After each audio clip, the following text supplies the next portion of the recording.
Welcome to Work Life by Design. I'm your host, Mel Marsden. If the last few years have taught us anything, it's that change is inevitable and we no longer need to go to work to work. As a workplace dynamic strategist and the founder of Community, I draw back the curtains on my own business, the clients and projects that we deliver, along with tapping into the knowledge and insights from academics, business leaders and champions of change.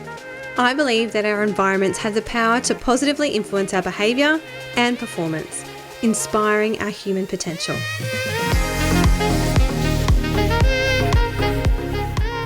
This program was made possible with the support from the Alistair Swain Foundation. To find out more, go to alistair-swain-foundation.org.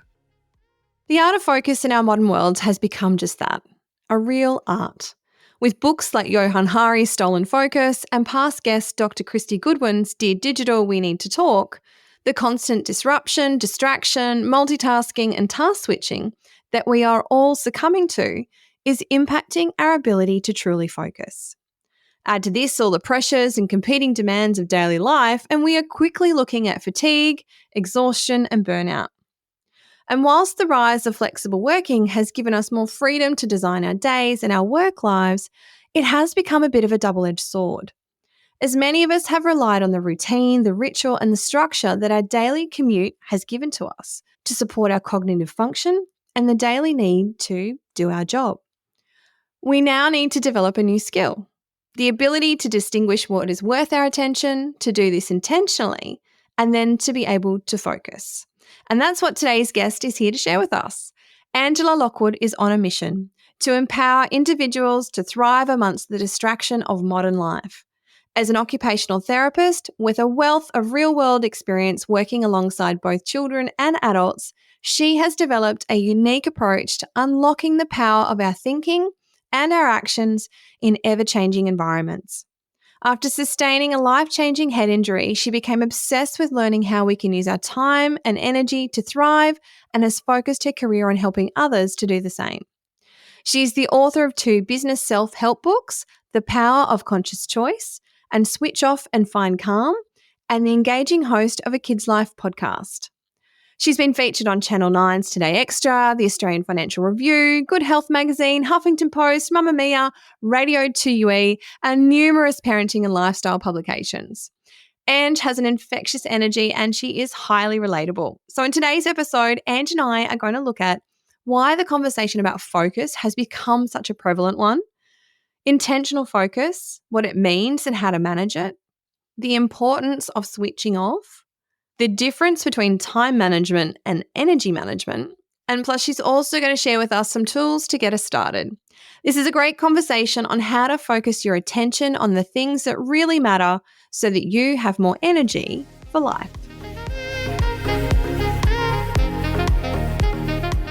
So Ange, thank you so much for joining me here on the Work Life by Design podcast. Thanks for having me, Mel. I feel really honoured. I watch all of your clips on your Instagram and I listen to your stuff, so it's really lovely to be a part of this. Thanks so much for having me. Oh, I'm very glad to have you here as well.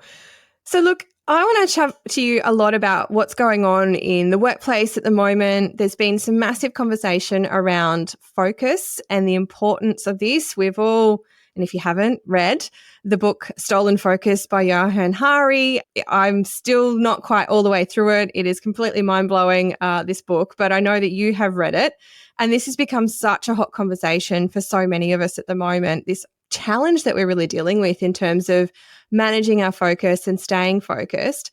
Why has this become such a hot topic of conversation? It's funny that you lead in with that book actually, Mel, because my daughter always says to me, "Oh, Mum, if you mention that book once more," she's look, it's interesting because focus has been, I guess, a topic of interest for a very long time.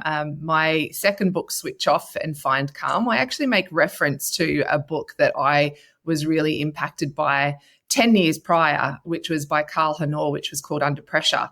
And I had referenced, so what was that, 2017, 10 years before that, I was referencing focus and managing our external demands, managing our overwhelm. And what I really find interesting is we've been talking about it for a long time, but it doesn't seem like we've learnt how to manage it yet, or not even how to manage it, how to live alongside it, because we've got so many competing demands. Trying to fight it and trying to shift things and move things actually seems to be adding to our overwhelm. So I think we've been talking about it for a long time, Mel. We just haven't learnt the lessons yet. I would happen to agree with that, because I actually read your book Switch Off a number of years ago when you actually wrote it, and even sort of just refreshing myself for today's conversation, I'm looking through some of the checklists that you've got in there going, oh, tick, tick, tick, tick. Yet that, I suppose that is one of the challenges that we all do face, is that we can probably tick a lot of these things off, but when we go, okay, well, what do we do to manage it? How can we cut that off? I've still got work that needs to be done. I've still got clients that need to be responded to. I've still got kids that I just can't, let fend for themselves. How do we go about kind of juggling all of those demands to meet those needs? Oh, it even gives me a tight chest even when I hear you say all that. I sort of go, oh my gosh, I'm so stressed even listening to all of that, because you're 100% right. We've got so many things that are vying for our attention constantly. And what I find is each day I wake up, none of that's gone away. Doesn't matter how many systems I've got in place, which, mind you, I have some amazing systems to help me manage my workflow. I have amazing systems to help manage my brain. But all of those things are still there, sort of almost going, come on, Ange, over here. I want your attention here. Oh, no, now I want it over here.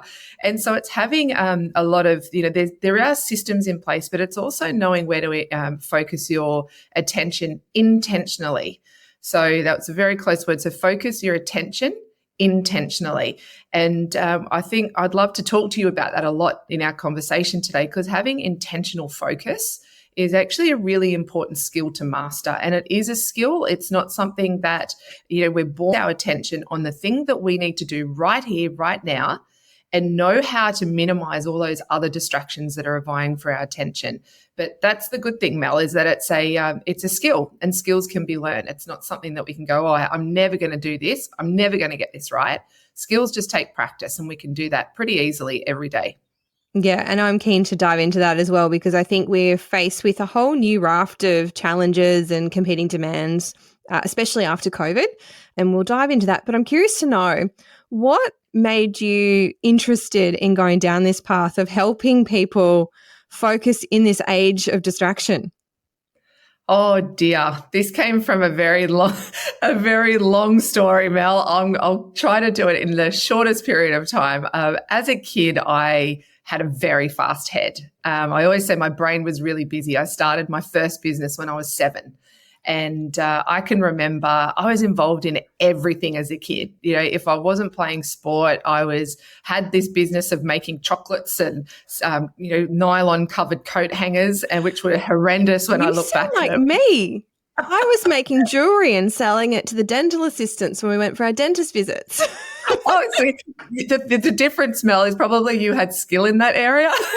Mine was I needed things to do instead of sitting idle, right? And then I had this business mindset where I thought, cool, I'm 7. Why can't I start to make money and, do good things? But there was other things. I was at school. I published the first school magazine in year 6 and was selling it. And, this is a perfect example. One year I played hockey and it was my absolute passion. And it was interesting because although I had a busy brain, I could really focus on a particular area very deeply and almost obsessively if it was a strong interest. And for me, it was hockey. So one year I played in 9 teams. And that, 1 or 2 wasn't enough. I had to do 9 teams. I worked at the hockey centre. I did all these things. I coached, rep teams at 14. And so for me, growing up, a busy brain meant that I also hit burnout. And when I hit burnout, even as a kid, and I look back, that cycle became quite damaging for me. And that was one thing as a kid. But then something happened when I was in year 12. And for those of you that have read my work or read my stories, I had quite a significant head injury when I was in year 12. When I was 17, I was hit in the temple with a hockey ball. And Mel, going to your question about what was it about focus, I had to reteach my brain how to focus. The ball hit me in a center of my brain that really affected my speech. It affected my ability to pay attention. I was having absent seizures. I was on medication. And as a kid who's, well, I guess you're not a kid at 17 anymore, but I had big dreams. I wanted to do so many things with my life, but my brain just wasn't keeping up with me anymore. So I had to intentionally learn what were the things that I was really struggling with, what were the environmental factors that I found really difficult, but what could I do with my brain to help reteach it so that I could do all those things that I wanted to do in life. So that's probably my backstory, and that's led to a whole career of working with adults and with kids in helping them manage their attention and focus. And it's a daily struggle, Mel, for me to make sure this brain just stays up with me.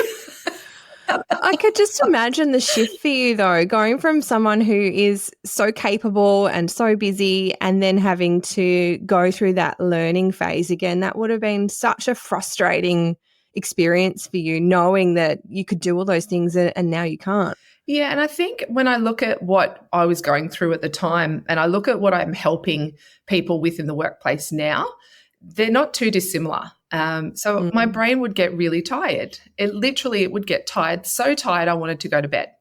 My brain would become so distracted that I would literally shut down. So my brain would go in, this is what the absent seizures were doing, is I would just stare off into space. I would cut out any type of input that was coming into my brain because my brain was just going, I've got too much happening in there right now. You need to stop. And I see this a lot with people who are in the workplace and they're pushing through. They're pushing through their energy threshold is what I call it. They get to a point where it's almost like point of no return. If you go over, I'm either going to shut down or I'm going to have a big meltdown. And so either or, I'm going to retreat and run or I'm going to have a big meltdown here. And I see it so often, but unfortunately what my concern is it's becoming so normal, so mainstream that if we keep pushing through, our brains are actually going to go, you know what? No, I can't keep up anymore. And for me too, Mel, part of my story is I have neurological disorders in my family. So I have a mother who has Parkinson's and I have, relatives that have Parkinson's disease and they've had Alzheimer's. So I'm very well aware as I'm aging as well, that this brain is really important to me and I need to look after it. So it's not just a professional quest, it is also a personal quest to find out how my brain can be healthy as I age as well. Yeah, so it sounds like you've had a few motivators that have pointed you in this career direction. Yes, always motivators. And I think that's the thing, Well, I always see prevention's better than cure, right? So I don't want people who are sitting at their desks all day, every day, or even, moving between workplaces to be so busy and to be so running so much that they forget that their main tool is their brain and their body. That is the thing that drives you through everything. And if we don't look after that, it doesn't matter how many things you tick off your to-do list. It really doesn't matter unless your brain is working for you and with you. And I think we forget that sometimes when we get caught up in the ticking off the boxes. Absolutely. Now, you mentioned energy there and in the context of focus. What is the connection between our energy levels and our ability to focus? Oh, it's such a closely connected link, Mel. It's one of the things I've really paid a lot of attention to and made sure I've learnt a lot about is the mind-body connection, so the energy connection with even just productivity and how we are in our environment. Our workflow is affected by our energy flow. And our energy flow, we have peaks and troughs. Some days we're on fire, like we're getting so many things done. Other days you just want to curl up into a ball and do nothing. But what happens when we're in the workplace is it's the constant drive. We have to keep moving forward all the time, even if you're in that energy slump, even if you're in that low. And for us women too, we have hormonal energy flows as well that has a huge impact on that. Some days, there's times of the month without losing our male listeners, but I think it's important for our male listeners to be aware of this, that hormones have such a big impact on our energy that if I need to be on stage and giving it my all and really being present for people, but my energy is low, there's an energy mismatch between my output and what I've got to give. So I try to, do different things depending on my energy flow, more hormonal flow. And sometimes I get a little bit woo-woo and do moon flow, but we'll leave that one for another another one. But our energy is absolutely related to our work output, our productivity, and it's our energy that actually drives us through everything, Mel. It doesn't matter how many things we feel like we can achieve. If we don't have the energy to do it, we're not going to do it at our best. And I think that's a really important point that you raised there too. And I think I've only probably been paying much more attention to that hormonal flow of late as well. And, I'm in my 40s now, and that's something I'm only just becoming more conscious of. And I've pushed through and just kept going for those earlier years of my career. And I no doubt I've been through burnout, but I just kind of ignored it and kept going on several occasions. But I'm being far more conscious and deliberate about that now. And I think this comes back to that concept we want to really dive into today, which is around being intentional in our focus. And the reason that I really want to dive into this today is because the way that I see this showing up in the workplace is that we have gone from a very structured, very organized, very routine-driven work environment where we came into the office, 8:30, 9 till 5, Monday to Friday, every week. We had a routine. We had a place that we had to go, and our work structure was centered around that. What we did when we got there, well, that was kind of just dictated by the environment and how things worked, but we had this very consistent routine. Now that we're working in these very hybrid and flexible ways, we are asking and in many ways empowering our people to be in control of their own time, to reset their expectations, reset their routines, reset all of those rituals, because we're giving them the flexibility to do so. However, the gap that I am seeing occurring more and more is that we are not training them with this new skill set. This is not a skill set that many people have. I have acquired this skill set in my entrepreneurial journey as a manager, running my own business. These are skill sets and potentially traits that I may have already had from, those younger years of running all those businesses and things like yourself. But typically, employees in the workplace, I don't see have these skill sets. And I'm seeing that is creating far more challenges for people. And that is where I'm also seeing some people gravitating back to the office still Monday to Friday, 9 to 5, because it gives them that sense of stability and that sense of routine. And we can get into neurodiversity and all those other things that sort of drive and sit behind that. And then you've got others that are completely embracing the work from anywhere lifestyle and are, roaming the country. But then there's this bit in the middle that are still kind of figuring it out along the way. And so I'd love to understand a little bit from you around what people can do to start to support some of that intentional focus, how they can use it to start to transition and shift, and using the environment. And I know that you talk about this as well as I do. How can we start to leverage some of these other cues and put some frameworks in place for ourselves? Yeah, what a great question. And in a way, you answered it through asking the question, because one of the things is we are all different. And I think that's what we've got to be really, really aware of when it comes to our workplaces is some people thrive in an open environment. Some people thrive in a collaborative workspace.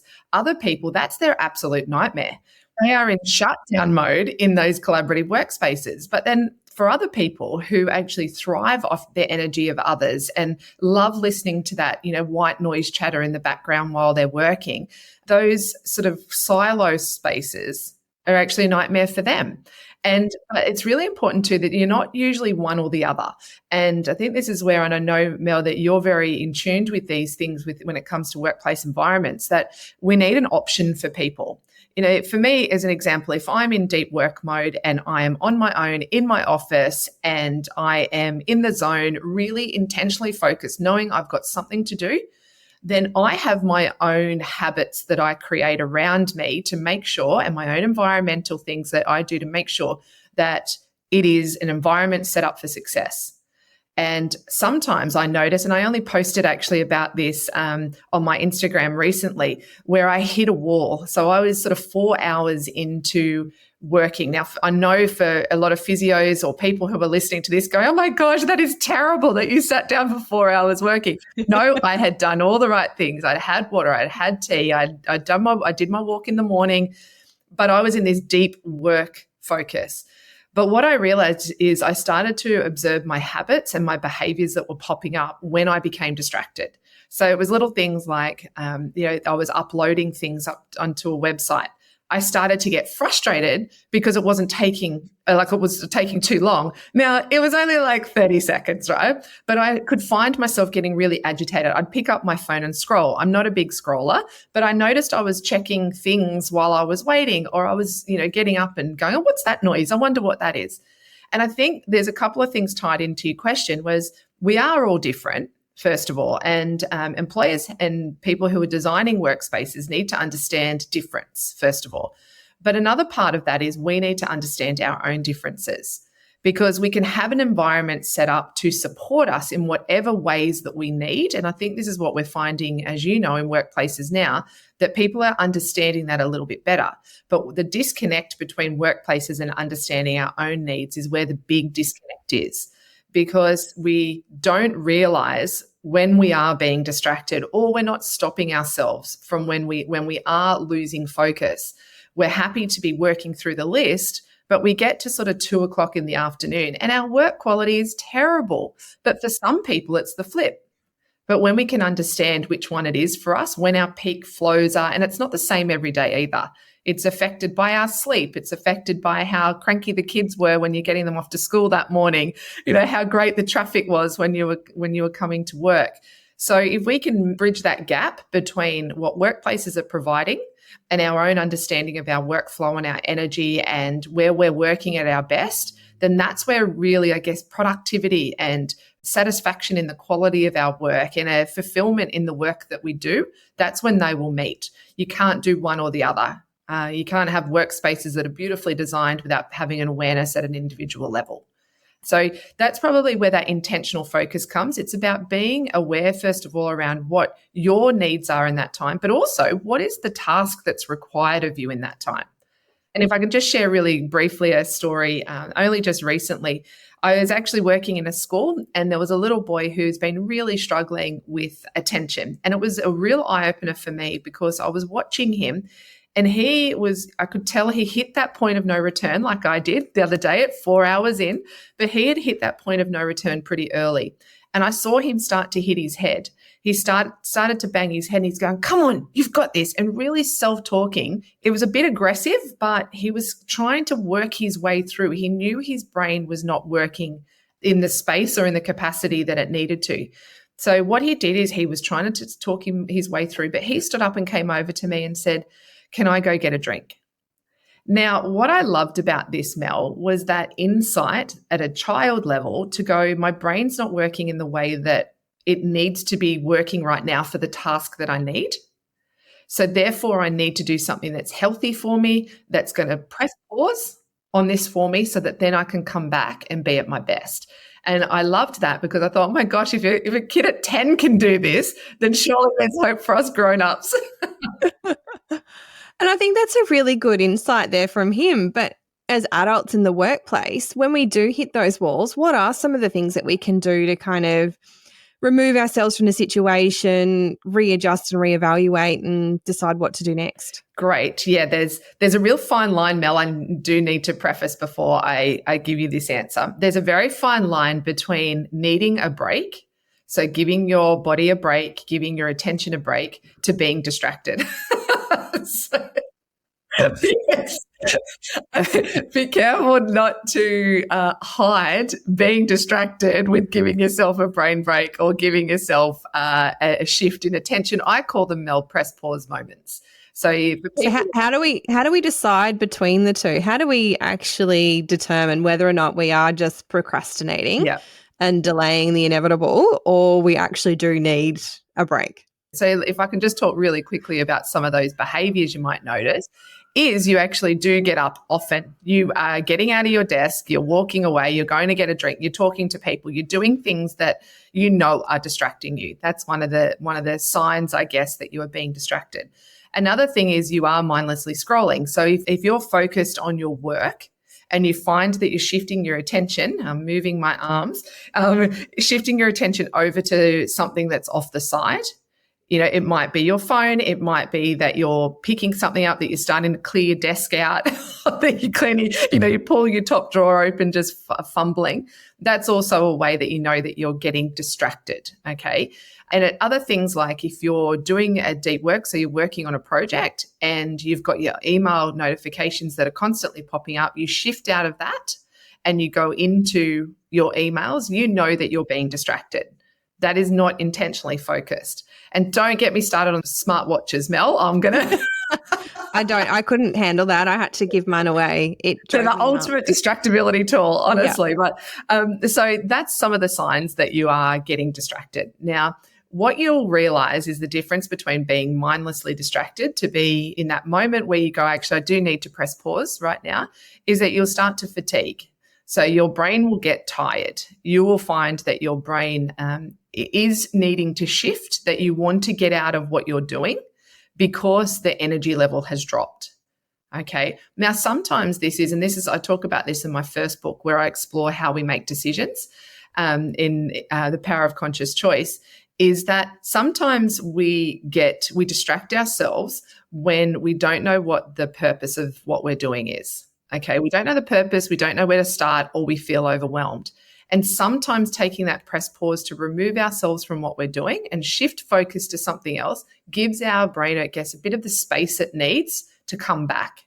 Or it might be going to ask the questions of somebody. You say, look, I don't understand what I need to be doing right now. It allows you that press pause moment to then come back, fresh eyes, fresh energy, and then restart again. And yeah, hopefully that answers that question. That does. And that's I really like what you just said there about the fact that we tend to do this because we don't know why or the purpose of what we're doing.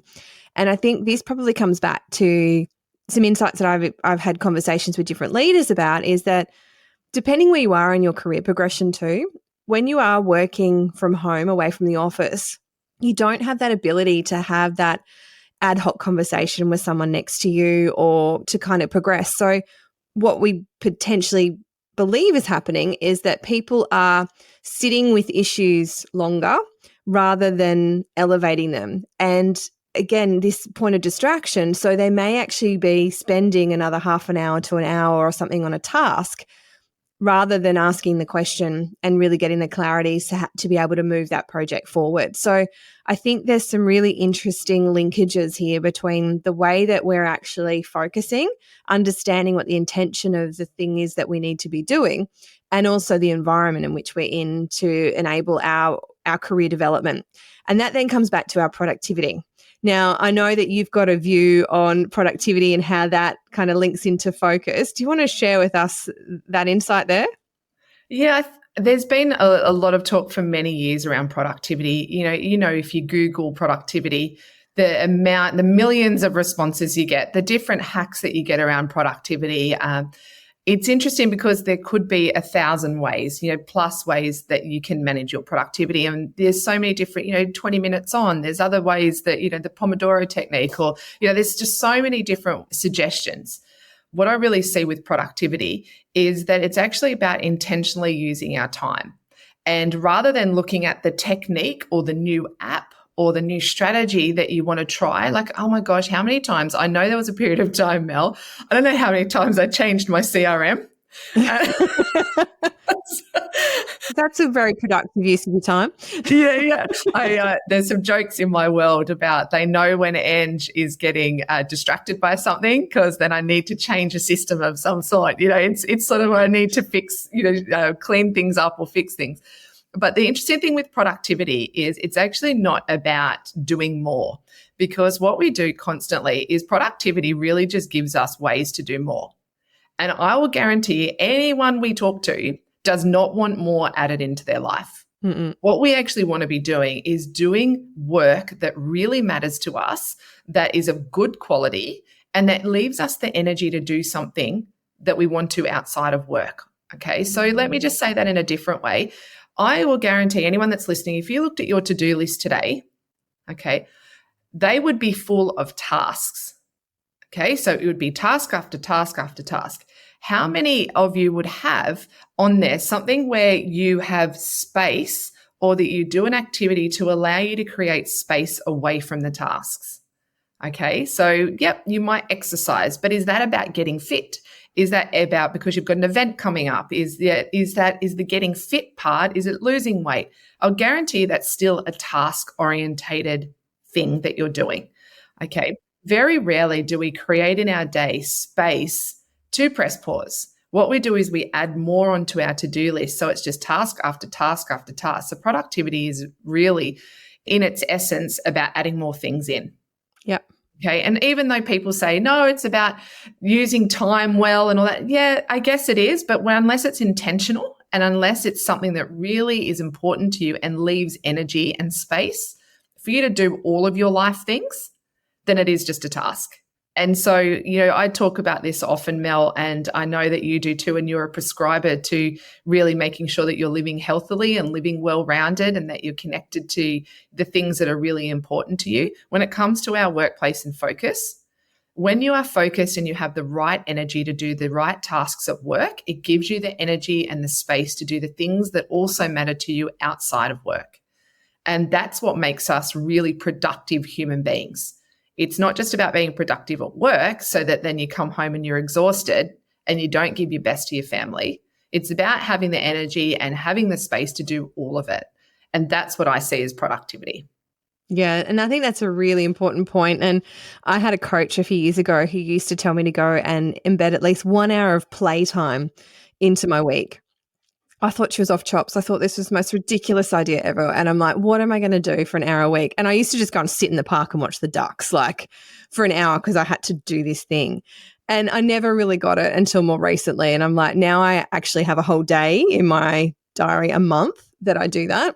And I have a few days here and there. I call them slow mornings so that I can go and I can do those things because I need that space for my brain to process. And those days and those mornings are almost the most productive days that I have because my brain is making all those new neural connections. I'm coming up with new ideas. I'm solving problems that I haven't been able to solve sitting in front of my computer. And it actually helps immensely. But it's understanding a way that that's going to work for you and finding, sitting in the park watching ducks might work for you, but it certainly didn't work for me. Yeah, and one of the things I do too, Mel, because I am, even though I talk about the importance of slowing down and really pressing pause and being intentionally focused, I want to get things done, right? I want to get things done in my life. I run a business. I have done for 18 years. I've got stuff I want to do with my life. The difference, I guess, for me now is that in learning about how to be intentionally focused and learning about how to slow down and really understand how our brains work, it puts me in the driver's seat. So on those days where I just go, I'm not at Angie's best today, my brain's just not my mate today, it's okay. I take the pressure off. I can just go, it's okay, because I know tomorrow you'll be on. You will be 100% on and it's game on and people probably can't keep up.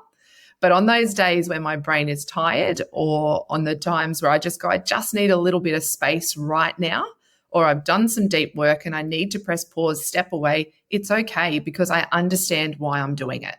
And I think this all comes back to what we originally had spoken about at the beginning. We need to have an understanding of how we work best. And it's not about adding new systems or new apps or consulting the brand new thing. It's actually about slowing down and taking more focus on ourselves and how we work at our best.